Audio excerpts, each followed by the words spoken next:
As you know, millions of people look to us for information and uplift and, yes, entertainment. And we're gonna give it to them. And action. An army of technicians and actors and top-notch artistic people are working hard to bring to the screen our biggest release of the year. Hail Caesar is a prestige picture with one of the biggest stars in the world, Baird Whitlock. A truth we could see if we had, but...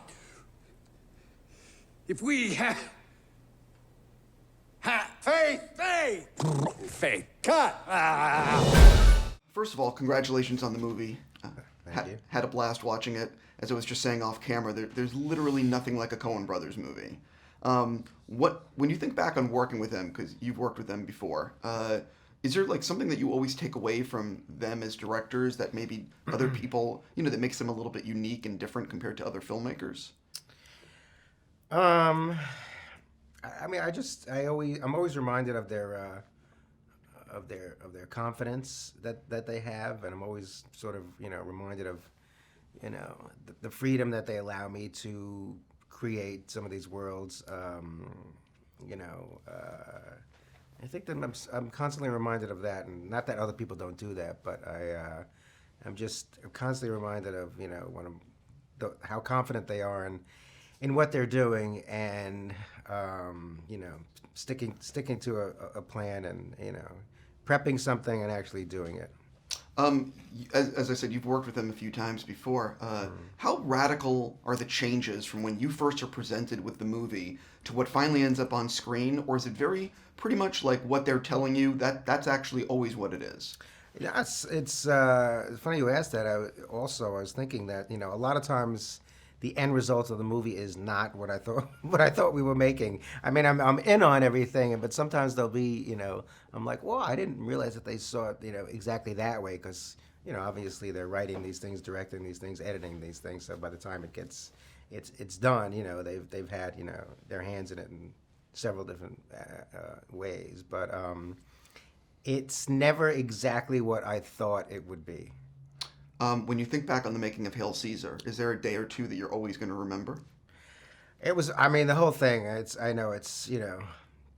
wish I could say one day was the best day on it, but it was a trip. The whole thing was a trip down, movie making memory lane for me, and we did a lot of the things that, we didn't really use any of today's technology to create the environments and the sets. Yes, there are things that are easier to do today than in 1950, but we sort of adopted that style of filmmaking. So every day, was just a treat for me. Walking through all these stages, I was like, some sort of an Eddie Mannix guy myself, just going in and out of the stages, making sure the sets were right, and if we had any locations and doing that. So I know it's kind of a cop-out, but every day was great. Well, one of the things about the movie is it is literally like being transported back to old Hollywood in terms of the sets, the way they were filming it, the all that stuff. And did you look at any, obviously you're a film history buff, but did you look at any specific films for reference on some of the key sequences? Yeah, I think, the robe, we all looked at. There is a couple of Esther Williams movies, that we all sort of looked at. But, Neptune's Daughter was Esther Williams. It was, like I said, the robe, and a little bit of Ten Commandments, but also, Ben-Hur, things like that. And all of these old, Technicolor films, American in Paris for me, for the sort of Gene Kelly of it all. And yes, I looked at a lot of the old, it's a very colorful movie. So looked at a lot of the old, Technicolor movies. Could talk a little bit about the collaboration process with the Coen Brothers, and sort of like when you get on a movie, when you finish, and just what that process is like. I'm usually the first person on, after they get going, and they'll give me the script, and I'll read the script, and then we'll sit down and talk about it, what I'm thinking about it, what they're thinking about it for, a little bit, and then I'll just sort of go off on my own for, a few weeks and do research myself, and if there are locations to find, we'll find locations. If we're building things on stage, like the majority of Hail Caesar was mostly done on sound stages.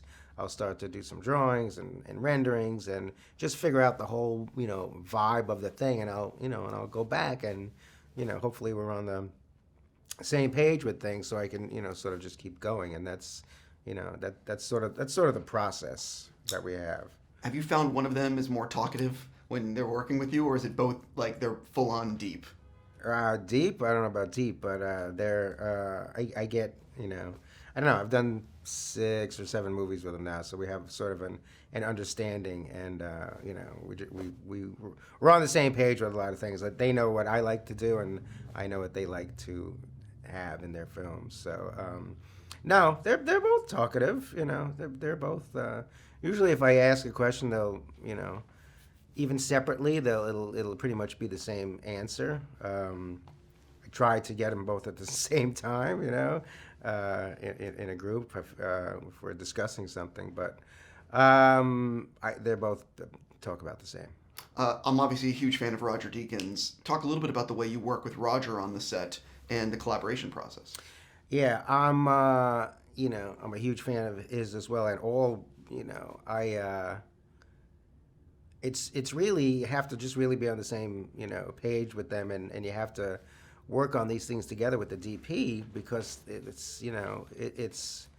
it's all about, the environments that I create, so he's able to shoot them, as needed, and where's the light coming from, and where's a window, and where's a practical source, and how can I move the camera around, and how can we shoot this? So we're very, very closely connected in prep for the film, and Roger likes to do a lot of prep. He'll go out of his way to meet with me, or meet me on a weekend at a location on his own time, and we're very, very closely collaborative in that fashion, because you have to be. I mean, I could so appreciate what he does, and especially if it's my sets that I'm creating. I want him to be able to film them as best as possible. So he's really good like that. What would you consider the hardest part of your job? Doing what we do, answering to a dollar amount, because the movies, especially these guys, they have a budget that they stick with, and it's not a big, huge budget, but we always try to make it look bigger than it is, and it's hard. It's not, it's not always easy. So I don't know. I think it's a part of my job that I have to be responsible for, but I think it's really the most difficult part, because you want to do all these things, and then you have these great ideas, and then you have to sort of scale them down into what you can afford to do, and you have to pick your the highs and the lows of the movie. Like, what do you want to spend all this money on, and what can you just get away with that's not as important? Not to say that all things aren't important, but I think it's a juggling act, and you have to figure that out, and you have to let some things go, which is also a hard thing to do when you just want to make everything great, but but everything costs money. Absolutely. When did you decide that you wanted to be a production designer? One of the reasons I have I come from the theater, and I've got a theater background, and I wanted to be a lighting designer. That was my thing. That's why I can appreciate what Roger and all the DPs do, because it's all about light. So whenever I'm figuring out a set, I just automatically, I'm like, okay, we're gonna want to be looking south. We're gonna want a window here. We're gonna, what I mean. I think about all those things. But I was working on a thing. I'm also from New York, and I was working. I didn't catch that from the accent. Okay. And the old Fillmore East, which is in the East Village, was closed. But in the '80s, they were doing a show there. The BBC was doing a show. It was this thing called the Catherine Reel, and it was with David Byrne. It was some weird movie, and I was working on it, and it was like sort of like a theatrical production that they filmed, and it was my first look at actually a movie crew coming in to film like a live show that I was part of. I never saw the film crew, and you know, and they had catering and they got paid money and they weren't working, you know, for free and all these things. And I was like, wow, I gotta try that. You know, I gotta, you know, try that sometime. And you know, and I came out here to LA and got a job and just sort of like, you know, worked on a few different things. And I never thought I was going to be, you know, an art director. I knew I wanted to be in the film industry. I thought maybe it was something to do with lighting department or, I don't know, a gaffer or something like that. But I found myself knowing how to tell a story visually, and so it just kind of fell in like that. Is there one person that you attribute with like getting your big break? There's a couple of I was doing a bunch of commercials with my friend Bennett Miller, and he said to me, he hadn't done a movie, I hadn't done a movie. We were doing like a detergent commercial or something like that, and he says to me, he goes, "You want to do this thing? We're doing a movie about Capote." And I was like, yeah, sure. And then like, you know, a year went by, 2 years went by, and he goes, "We're really gonna do it now." And I'm like, okay, let's go do it. And we all went up to Winnipeg and like froze to death and made this pretty terrific movie. So I think that he and I worked with him, you know, since then. But I think that I don't know. I consider him, you know, making helping me out in this, you know, getting recognized. And then, you know, it was that movie actually, Capote, that Joel and Ethan saw, and they hired me to do No Country, which was my first job. So You landed on your feet. yeah. For people that want to do what you're doing, what's the advice you would give them to break in or for training purposes?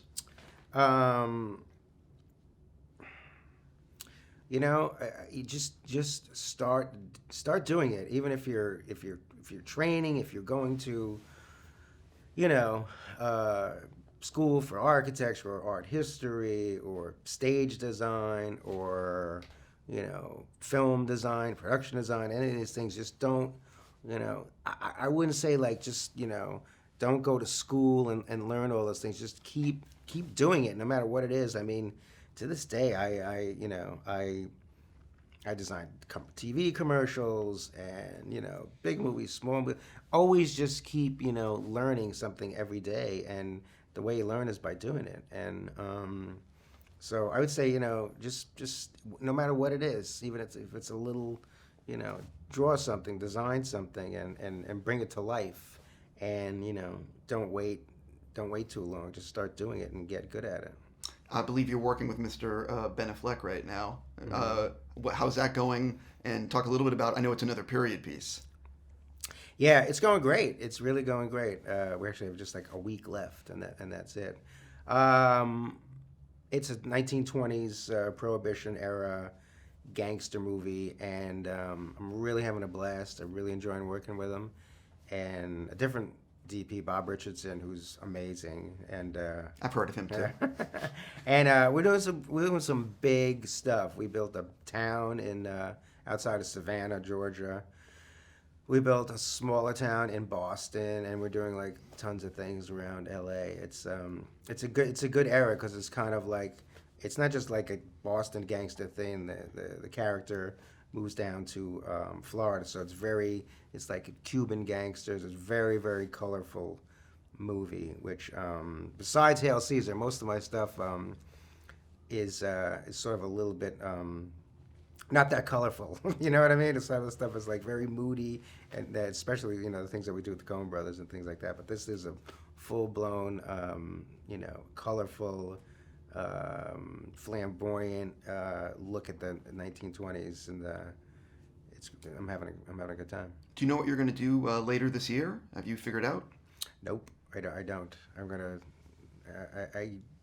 I don't know yet. I'm gonna take a little bit of a rest, spend some time with family, go on vacation, and I don't know. Just see what happens. I'm going to say on that note, thank you so much for giving me your time, and Sure. I can't wait to see what Ben's movie. He's proven himself to be a ridiculously talented director. Yeah, he's a really smart guy, and he sees things very quickly, and he he knows what he wants to do, and we've been executing it, so it's good. Cool. Thank you so much. Okay.